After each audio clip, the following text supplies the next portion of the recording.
అరే దాదా అరే పైసలు తీసుకోరా మీరు దా బాబు ఇక్కడ కమియర్ సారీ. అమెరికాలోని డల్లాస్లో తెలుగు రెస్టారెంట్లు షాపులను టార్గెట్ చేసి తూనికలు సరిగా లేవంటూ బెదిరిస్తూ $1,00,000 ఇవ్వాలని బ్లాక్మెయిల్ చేశారనే ఆరోపణలున్నాయి. ఇలా బ్లాక్మెయిల్ చేస్తూ రెడ్ హ్యాండెడ్ గా పట్టుబడినట్లు కొన్ని వీడియోలు వైరల్ అయ్యాయి.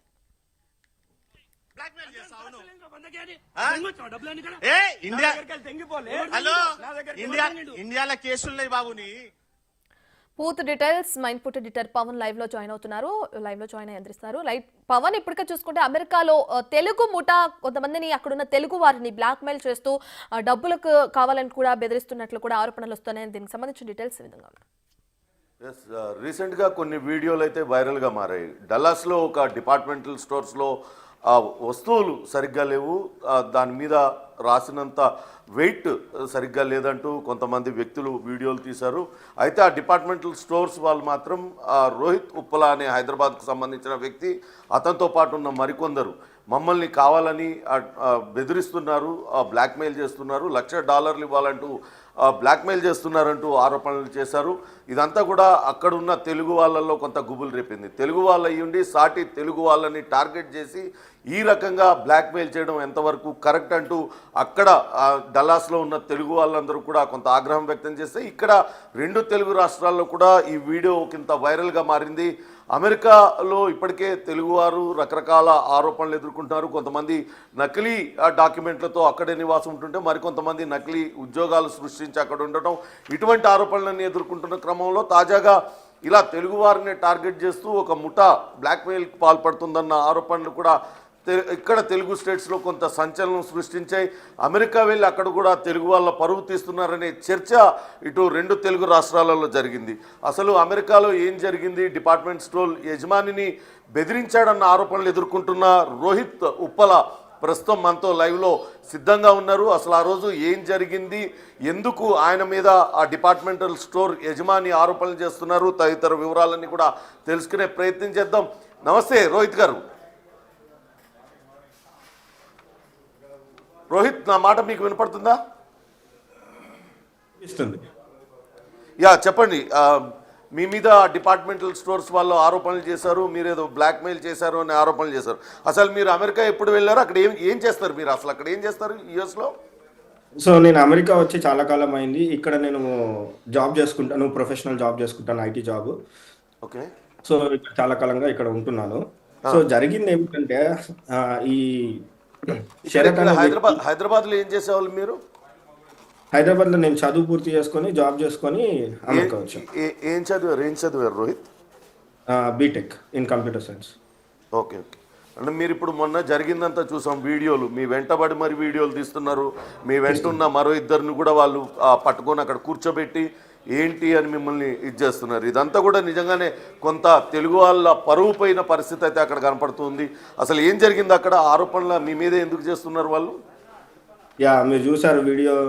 యాక్చువల్గా మా వెంటబడి మమ్మల్ని పట్టుకొని గుంజి షర్టులు పట్టుకొని లాగి వీడియోలు తీయడము, కొంచెం కూడా అంటే ఒక రెస్పెక్ట్ఫుల్గా బిహేవ్ చేయడం కానీ, అంటే ఏం చేయకుండా అంటే ఒకరిని కించపరచడము, ఒకరికి మనోభావాలు. అంటే ఇప్పుడు ఒక మనిషిని మనము మాట్లాడుతున్నాము, ఇప్పుడు అంత ఎడ్యుకేటెడ్గా ఉండి, ఇప్పుడు అందరూ పెద్ద మనుషులు ఎడ్యుకేటెడ్గా ఉండి $1 million సంపాదించుకుంటూ దానికి రెస్పెక్ట్ ఉండాలి కదా వాళ్ళకు కూడా. ఆ రెస్పెక్ట్ లేకుండా చాలా అంటే కింది స్థాయి వరకు వెళ్ళిపోయి అలా పిచ్చిగా మాట్లాడుతూ చేసారు. అయితే దీనికి ఏం జరిగింది అంటే, ఎస్ సార్ చెప్పండి, అసలు మీరు ఎందుకు వెళ్ళారు? ఆ డిపార్ట్మెంట్ స్టోర్కి ఎందుకు వెళ్ళారు? ఒకవేళ నిజంగానే మీరు చెప్తున్నారు అవన్నీ కూడా కరెక్ట్గా వెయిట్ మెయింటైన్ చేయడం లేదు, కరెక్ట్ క్వాంటిటీ మెయింటైన్ చేయడం లేదు, సరైన క్వాలిటీ లేకుంటే ఆ రెస్పెక్టివ్ డిపార్ట్మెంట్కి మీరు ఫిర్యాదు చేయొచ్చు కదా. కంప్లైంట్ చేస్తే వాళ్ళు యాక్షన్ తీసుకుంటారు. మీరే వెళ్ళి మీరంతా వీడియోలు తీసి అదంతా ఎందుకు చేయాల్సి వచ్చింది? అసలు ఆ డిపార్ట్మెంట్ స్టోర్ ఎవరిది? డీటెయిల్గా చెప్పండి ఏం జరిగింది అనేది. డిపార్ట్మెంట్ స్టోర్ వచ్చేసి శరత్ ప్రొద్దుటూరి అనే అతను అనమాట. సో అతను ఏమైందంటే, మా ఫ్రెండ్స్ ఇక్కడ ఉన్నారు Dilip and Venkat. So actually Dilip ఆ స్టోర్కి వెళ్ళడం జరిగింది. వెళ్ళి చికెన్ కొనుక్కొని ఇంటికి వచ్చారు. సో వాళ్ళు రీసెంట్గా డైట్ ఫాలో అవుతున్నారు. సో డైట్కి మీకు ఐడియా ఉంటుంది కదా, ఇన్ని గ్రామ్స్ వాడాలి, ఇట్లా చేయాలి అని ఉంటుంది కదా. సో దాని ప్రకారం వాళ్ళు వెయిట్ స్కేల్తో మెజర్ చేసుకుంటున్నారు అన్ని. సరే చికెన్ తెచ్చాం కదా అని చెప్పి ఆస్టీస్ ఆ ట్రే వెయిట్ స్కేల్ మీద పెడితే అందులో లేబుల్లో ఉన్నదానికి అక్కడ వెయిట్ స్కేల్ మీద ఉన్నదానికి చాలా తక్కువ వచ్చింది. అయితే వేరేవి కూడా వెయిట్ చేసి చూసారు, ఇంట్లో ఉన్నాయి, అవి కరెక్టే ఉన్నాయి, ఇది మాత్రం తక్కువ వస్తుంది. సరే ఓకే అని చెప్పి మళ్ళీ స్టోర్కి వెళ్ళారు. స్టోర్కి వెళ్ళి అక్కడ ఉన్న వేరే మీట్ ప్యాకెట్స్, చికెను, మటను అవన్నీ తీసుకొని వెయిట్ చేశారు. వెయిట్ చేస్తే అవన్నీ కూడా అంతే తక్కువ వస్తున్నాయి. ఒక 0.5 to 0.6, అదే 0.5 కాదు 0.6 to 0.7 LB తక్కువ వస్తున్నాయి. సో ఇది తక్కువ వస్తుంటే వీళ్ళు స్టోర్ మేనేజర్తో, ఇక్కడ నుంచి నువ్వు చెప్పు దిలీప్, యాక్చువల్లీ ఇది ఇతనికి జరిగింది, సో దీని తర్వాత నేను కంటిన్యూ చేస్తాను. దిలీప్ నువ్వు చెప్పు, బాగుంటుంది. అక్కడ స్టోర్కి వెళ్ళి మేము వెయిట్ చెక్ చేసినాం. అంటే మేము ఏమనుకున్నాము, ఆ వెయిట్ మేము చెక్ చేసినప్పుడు వాళ్ళు చేతులు వేసి లేబుల్ వేసినా కానీ అన్ఇంటెన్షన్ కూడా వెయిట్ జరిగి ఉండొచ్చు అని చెప్పేసి మేము అనుకున్నాము. వెళ్ళి అడుగుదామని. సరే వెళ్ళి తీసుకొని అడిగాము. అడిగితే అక్కడ ర్యాండమ్ పీసెస్, ర్యాండమ్ శాంపిల్స్ మేము ఏం కొనలేదు, జస్ట్ అక్కడ తీసి వెయి చేసి చూస్తుంటే ఆల్మోస్ట్ అన్నింటిలో 0.5 to 0.7 LB డిఫరెన్స్ ఉంది. లోపల వర్క్ చేసి అతను లోపలికి వెళ్ళి వచ్చేసి చూసి అన్ని కరెక్టే ఉంటాయి, మీరేం వరి అవ్వాల్సిన అక్కర్లేదు అని అంటే నేను చూపించాను తనకి, ఇక్కడికి ఇది డిఫరెన్సెస్ ఉన్నాయి ఇది అని చెప్పి చూపించాను. చూపిస్తే ఇది మీట్ ఒకటే కాదు వేరే కూడా అంటే వాళ్ళ స్టోర్లో ఈ స్వాద్, లక్ష్మి అని చెప్పేసి కొన్ని pre packed other brand products కూడా అమ్ముతారు. సో అట్లా ప్రోడక్ట్ తీసేసుకొని స్వాద్ ఒక పప్పు something, I don't remember correctly, but ఒక ప్యాకెట్ ప్రీ ప్యాక్ అది తీసుకొని పెట్టేసి వెయిట్ చేస్తుంటే దాని మీద 4 LB అని లేబుల్ వేసింది, అది 4.1 LB వచ్చింది. బికాస్ ప్యాకేజ్ వెయిటింగ్ ఇవి కూడా ఇంక్లూడ్ అయి ఉంటాయి కదా. అంటే వీళ్ళు లేబుల్ వేసి ప్యాకింగ్ చేసింది తప్ప రెస్ట్ ఎవ్రీథింగ్ అన్ని ప్యాకింగ్ లేబుల్స్ వెయిట్ ఎలా ఉందో. మీరు చెప్తున్నదంతా కరెక్టే, అది అండర్ వెయిట్ వచ్చింది, మీరు చెప్పింది నిజమే అనుకుందాం. నేనేమంటున్నా అంటే మీరు ఎందుకు ఆ డిపార్ట్మెంట్ వాళ్ళకి వెళ్ళి కంప్లైంట్ చేయాలి, ఇట్లా నాకు అండర్ వెయిట్ వచ్చింది, లేకుంటే వీళ్ళు సరైన క్వాంటిటీ అమ్మడం లేదని వాళ్ళకి చెప్పాలి. మీరే వాళ్ళని ఎందుకు బ్లాక్మెయిల్ చేశారు, వాళ్ళని మళ్ళీ అక్కడికి రమ్మని చెప్పి పర్టికులర్గా మీరు అక్కడికి వెళ్ళి మీరు వెళ్తేనే కదా, డబ్బుల కోసం వెళ్తేనే కదా వాళ్ళు పట్టుకున్నామని చెప్తున్నది. అంటే మేము అక్కడ ఆ రోజు వెయిట్ చెక్ చేసి అదంతా జరుగుతున్నప్పుడు మేము ఇంటికి వెళ్ళే టైంకి దానికి ముందు కూడా ఆ స్టోర్లో మేము కాప్స్కి కాల్ చేసాము. కాప్స్ వచ్చారు, మాకు జరిగిందంతా ఎక్స్ప్లెయిన్ చేసాము. ఆ స్టోర్ మేనేజర్ కూడా అక్నాలెడ్జ్మెంట్ ఇచ్చాడు, కరెక్టే వీళ్ళు చెప్పిందంతా రైటే అని చెప్పేసి. స్టోర్ మేనేజర్ ఆ కాప్ అంటే పోలీస్కి కూడా అక్నాలెడ్జ్మెంట్ ఇచ్చాడు, ఇక్కడ ఇది జరిగింది, వీళ్ళు వచ్చారు, వాళ్ళు మాకు జరిగిన అన్యాయంని మాట్లాడుతుంటే ఆ స్టోర్ మేనేజర్ మాపై ఉల్టా వాయిస్ రేజ్ చేసి మాట్లాడుతుంటే మాకు అది కరెక్ట్ అనిపించక మేము కాప్స్కి కాల్ చేస్తే వాళ్ళు వచ్చారు, వీళ్ళు యాక్సెప్ట్ చేశారు. అది మేము ఆ రోజు కాప్స్కి చెప్పాము. అది సో అయితే ఏం అవసరం, మిమ్మల్ని టార్గెట్ చేయాల్సిన అవసరం ఏమున్నది?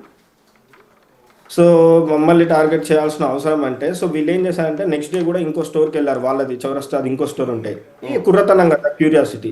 సో ఇక్కడే జరుగుతుంటుంది, ఎందుకంటే వీళ్ళు 1.5 year నుంచి 1 to 1.5 year నుంచి ఎగ్జాక్ట్గా అదే స్టోర్లో వీళ్ళు రెగ్యులర్గా మీట్ తెచ్చుకోవడం జరుగుతుంది, చికెన్ కానీ మటన్ కానీ అట్లా. సో ఇది అయితే ఇది లాస్ట్ 1-2 times ఇట్లా అయింది. సో అయితే ఇప్పుడు ఇక్కడ ఇట్లా అవుతుందా లేకపోతే ప్రతిసారి అవుతుందా అనేది వీళ్ళకి డౌట్ వచ్చి ఏం చేసినా నెక్స్ట్ డే నైట్ ఇంకొక ప్యాక్ కొనేసి పెట్టాను. నెక్స్ట్ డే కూడా స్టోర్కి వెళ్ళేసి మళ్ళీ సేమ్ ఇక్కడ రిపీట్ చేసింది అక్కడ చేసినాం. లైక్ వాళ్ళ దగ్గర ఉన్న శాంపిల్స్ తీసి వెయిట్ చేసి సేమ్ మళ్ళీ తక్కువ వచ్చినాయి, సేమ్ ఇదే జరిగింది. ఆ రోజు ఆ స్టోర్ మేనేజర్తో మాట్లాడినాము. మేము బయటికి ఆ స్టోర్ మేనేజర్ కూడా చెప్పాము, మేము మీకు వార్నింగ్ ఇస్తున్నా, దీన్ని ఎక్కడికి తీసుకెళ్ళాలన్న ఉద్దేశంలో నేను మాట్లాడాను, చెప్పాను కూడా స్టోర్ మేనేజర్కి, ఇంకోసారి ఇది రిపీట్ చేయకండి.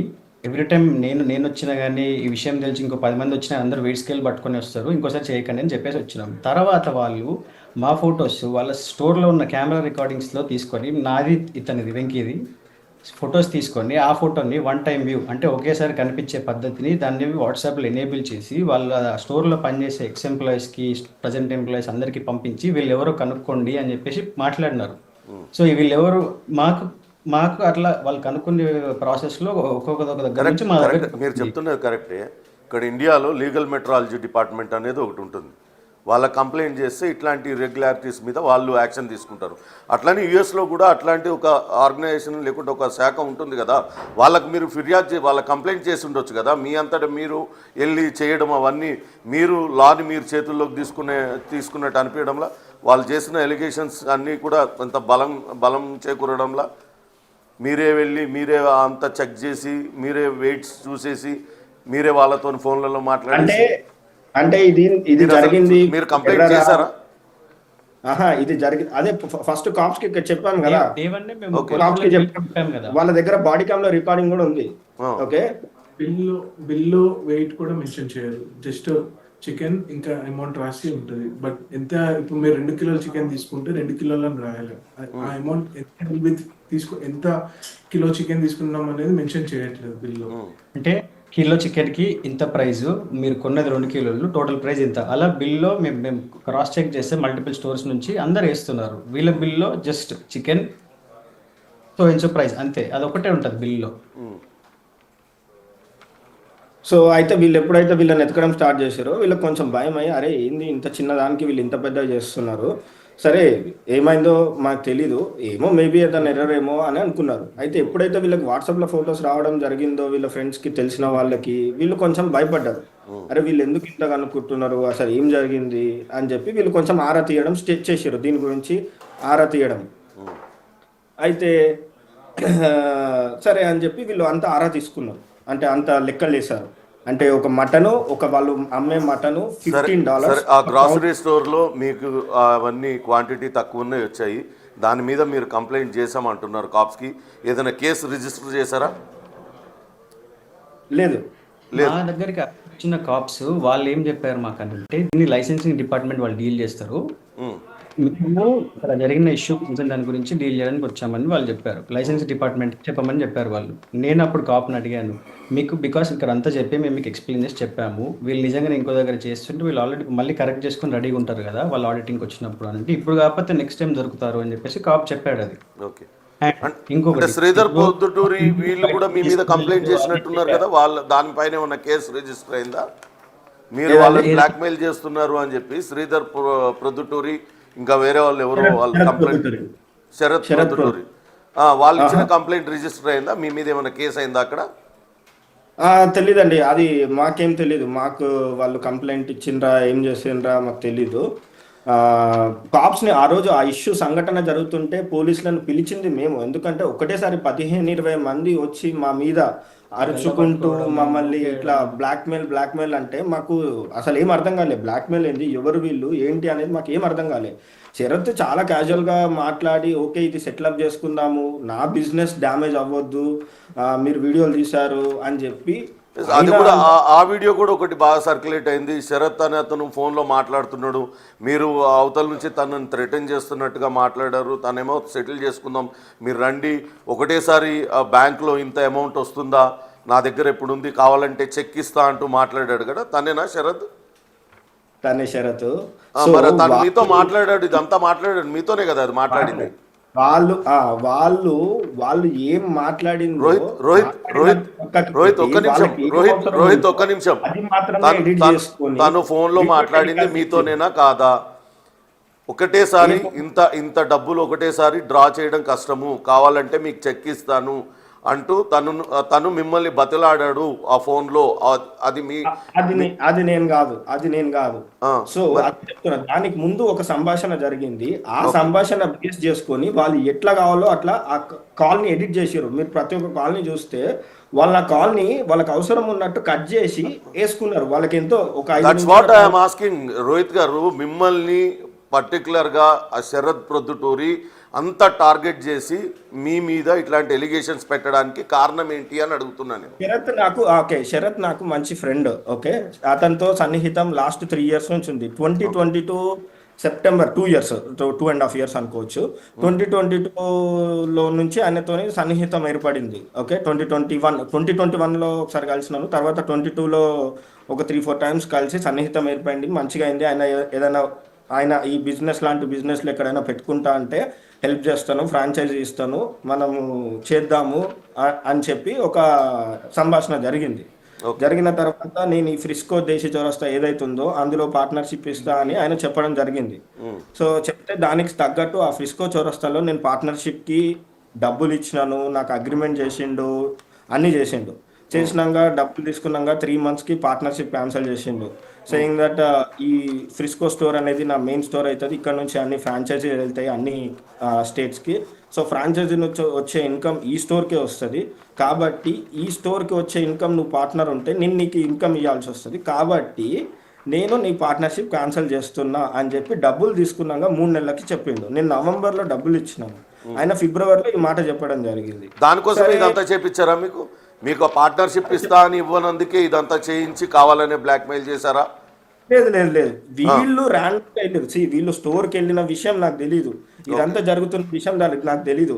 వీళ్ళు ఎప్పుడైతే వాళ్ళు వాట్సాప్లో వీళ్ళ ఫొటోస్ పంపించి వీళ్ళ డీటెయిల్స్ కనుక్కోవడం స్టార్ట్ చేసిరో వీళ్ళకి భయపడి దానికి సంబంధించినదంతా వాళ్ళు అనలైజ్ చేసుకొని అరే ఇదేదో పెద్ద స్కామ్ లాగానే ఉందే, అందుకే వీళ్ళు మన కోసం వెతుకుతున్నారు. సరే ఒకసారి రోహిత్కి, అంటే వీళ్ళు నా ఫ్రెండ్స్ కదా, నా ఫ్రెండ్స్ అందరికి తెలుసు శరత్ నాకు తెలుసు అని. సో రోహిత్కి శరత్ తెలుసు కదా అని ఒకసారి మాట్లాడదాం రోహిత్తోని. ఒకవేళ అవసరమైతే రోహిత్ శరత్తో మాట్లాడతాడు, అసలు ఏంటి అనేది తెలుసుకుంటారు అని చెప్పి నాకు చెప్పడం జరిగింది. చెప్తే నేను యాజ్ ఇట్ ఈజ్ శరత్కి మెసేజ్ చేసి వీ హ్యావ్ టు డిస్కస్. ఎందుకంటే డిసెంబర్లో కూడా ఒకసారి కలిసిన, December 5th, ఎందుకంటే నాకు ఆ పార్ట్నర్షిప్కి సంబంధించినవి ఇంకా కొన్ని మనీ రావాలి రిటర్న్స్, ఆ మనీ రిటర్న్ రాలేదు. దానికోసం రెగ్యులర్గా ఆయన కాల్ చేస్తున్నా, నేను 10 times చేస్తే ఆయన ఒక్కసారి రెస్పాండ్ అవుతాడు. Most of the times he doesn't respond because he has to give back. అంటే ఆ మనీ నాకు ఇవ్వాల్సి వస్తుంది కాబట్టి ఆయన కాల్ ఎత్తాడు యూజువల్లీ. నేను మెసేజెస్ పెట్టి అలసిపోతాను. సో మొన్నటిసారి ఇది టాపిక్ ఉంది కాబట్టి నేను మెసేజ్ చేసి వీ హ్యావ్ టు డిస్కస్ అని చెప్పి మెసేజ్ చేసి వెళ్ళి ఫస్ట్ నా దాని గురించి మాట్లాడి, తర్వాత అన్న ఏంది ఇది ఇట్లా మరి మీ స్టోర్లో ఏదో మోసం జరుగుతుందంట, మరి ఏంది ఇది అని అన్నా. అని అంటే రోహిత్ ఇంకోటి, ఆ వీడియోలో వాళ్ళు మాట్లాడేటప్పుడు హైదరాబాద్ చిక్కడపల్లి పోలీస్ స్టేషన్లో కూడా మీ పైన కేసులు ఉన్నాయంటూ కొన్ని చెప్పారు. నిజంగానే ఉన్నాయా మీ పైన కేసులు? హైదరాబాద్ చిక్కడపల్లి పోలీస్ స్టేషన్ లో కానీ వికారాబాద్ లో ఒక పోలీస్ స్టేషన్ లో కూడా ఏదో కేసు ఉన్నట్టుంది. ఒకటి చిన్న కేసు ఉంది, అది ఫ్యామిలీకి సంబంధించింది. ఓకే, అది నా పర్సనల్ లైఫ్. ఓకే, అండ్ అది నేను యుఎస్లో ఉన్నప్పుడు అది ఇండియాలో జరిగింది. ఆ కేసుకి లీగల్గా ఆ కేసుకి నాకు సంబంధం లేదు. యుఎస్లో ఉన్న వాళ్ళు, ఇప్పుడు నేను ఇక్కడ ఉన్నా అండి, ఇప్పుడు నేను ఇక్కడ ఉండి, ఇప్పుడు ఎగ్జాంపుల్ దిలీప్ ఉన్నాడు పక్కన, దిలీప్ని ఇక్కడ కొడతా, ఇప్పుడు దిలీప్ ఇండియాలో కేసు పెడితే నడుస్తుందా? మీరు చెప్పండి, దిలీప్ ఇండియాలో కేసు పెడితే నడుస్తుందా? సో అలాంటి కేసు అది. సో అది లీగల్ గా క్రిమినల్ చార్జెస్ తోని కేసు అయింది. ఇక్కడ మల్టిపుల్ ఎఫ్ఐఆర్స్ మీ పైన ఉన్నాయని వాళ్ళు మాట్లాడుతున్నారు కదా ఆ వీడియోలో. లేదండి, లేదు, అదంతా బూటకము, అదంతా అబద్ధం. తెలిసిందే కదండి, అడ్వాంటేజ్ తీసుకోవాలన్నప్పుడు ఎన్ని రకాల మాట్లాడతారు. ఇప్పుడు మీరు ఒక మాట వినండి, ఇప్పుడు మమ్మల్ని మా ఆవేదన వినండి, మా సైడ్ మేము పడ్డ పెయిన్ వినండి, మా పేరెంట్స్, మా ఫ్యామిలీ, మా రెప్యుటేషన్, ఇన్ని సంవత్సరాల నుంచి మేము కష్టపడుకుంటూ సంపాదించుకొని ఒక లైఫ్ స్టెబిలిటీ తీసుకొని వచ్చేసి వీడి వరకు వచ్చినాక ఇప్పుడు బ్లాక్మెయిల్ అని అంటున్నారు. అసలు ఆ పదం వింటుంటేనే మాకు చాలా బాధాకరంగా ఉంది. ఇంకొకటి, ఇప్పుడు అక్కడ తెలుగు వాళ్ళు అని చెప్పేసి ప్రొజెక్ట్ చేస్తున్నారు కదండి, వాళ్ళు మోసం చేసేసి వాళ్ళ దగ్గర కొన్ని కస్టమర్లు తెలుగువారు కాదా అండి? మీరే క్వశ్చన్ చేయండి. అదే తెలుగు వాళ్ళు అయ్యుండి అక్కడ సాటి తెలుగు వాడికి తోడుగా ఉండాల్సింది మీరే వాళ్ళు మోసం చేశారు. ఒకవేళ నిజంగానే మోసం చేసినట్టయితే వాళ్ళది తప్పే, ఒకవేళ మీరు బ్లాక్మెయిల్ చేస్తున్నా మీది తప్పే. ఎంటైర్ తెలుగు కమ్యూనిటీ మొత్తానికి కూడా ఒక దేశం కాని దేశంలో ఒక తెలుగు వ్యక్తుల్ని టార్గెట్ చేసి వాళ్ళ డిపార్ట్మెంట్ స్టోర్లోకి పోయి కాంపిటేటివ్ అథారిటీస్కి ఫిర్యాదు చేయకుండా మీ అంతటి మీరే లాని మీ చేతుల్లోకి తీసేసుకొని వాళ్ళని బ్లాక్మెయిల్ చేశారు అని వాళ్ళు ఎలిగేషన్ చేస్తున్నారు. యాక్చువల్గా వీడియోస్ కూడా చాలా వరకు మీరు ఫోన్లో మాట్లాడిన వీడియోస్ కానీ ఇవన్నీ కూడా చూస్తే అవన్నీ కరెక్టే అనిపిస్తున్నాయి. మీరు ఒకవేళ నిజంగానే ఒక్క నిమిషం, మీరు ఎటువంటి తప్పు చేయలేదు అనుకుంటే why can't you file a defamation suit on Sharath Podduturi అని అడుగుతున్నా నేను. మీరు ఎందుకు తప్పు మీరే అన్నారు కదండి తెలుగు వాళ్ళు అని. సో ఫస్ట్ అక్కడి వరకు వెళ్ళకుండా వీళ్ళకి తెలిసినప్పుడు నాకు చెప్తే నేను వెళ్ళి మాట్లాడడానికి వెళ్ళాము. సో ఇప్పుడు డిఫమేషన్ అంటే మేము మాకు కొంచెం ఆలోచిస్తున్నాం మేము ఏం చేయాలి అనేది. మేము కూడా ఈ తెలుగు వారిని కాపాడడం అనే ఉద్దేశం ఉంది కాబట్టి మేము ఇప్పుడు వెళ్ళి ఒక లాయర్ ఇక్కడ లైసెన్సింగ్ డిపార్ట్మెంట్ ఎవరికో చెప్తే ఈ న్యూస్ అనేది అమెరికన్ మీడియాలో వస్తుంది, దాన్ని ఎలా పోర్ట్రే చేస్తారు, భారతీయులు వాళ్ళ స్టోర్లో ఇలా చేస్తారు అని చెప్పేసి కంప్లీట్ మన భారతీయులని మన దేశం మీద ముద్ర పడుతుంది. ఇది అలాంటి ఆల్రెడీ పడిపోయింది కదా, ఆల్రెడీ పడిపోయింది.